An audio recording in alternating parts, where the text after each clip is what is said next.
ఉన్నారు?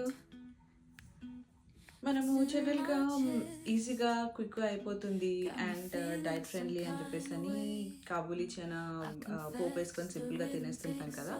సో, అదే సింపుల్‌గా కొంచెం ఫ్లేవర్‌తో ఈజీగా డైజెస్ట్ అయిపోయేలాగా ఒక రెసిపీ చెప్తాను. అదేంటో చూద్దామా? నార్మల్‌గానే మనము ఆహ్, పోపు వేసి అందులో శనగలు వేసేస్తాం కదా! సో, అలానే సింపుల్‌గా పోపు వేసేస్తాము.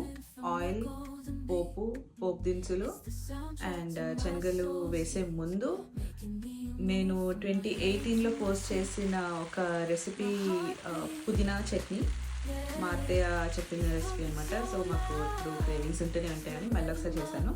సో, ఆ పుదీనా చట్నీ కూడా పోపులో వేసి కొంచెం అంతా కలిసేలాగా ఉడికించిన తర్వాత అందులో శనగలు వేసేస్తాం అనమాట. సో, చూడండి.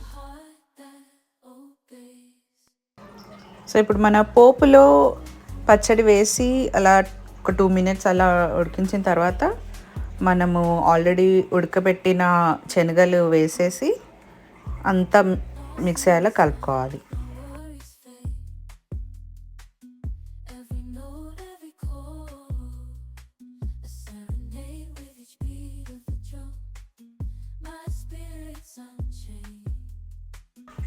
కావాలంటే ఇంకాస్త పచ్చడి యాడ్ చేసి మళ్ళీ అంతా కలిసేలా మిక్స్ చేసుకోవాలి.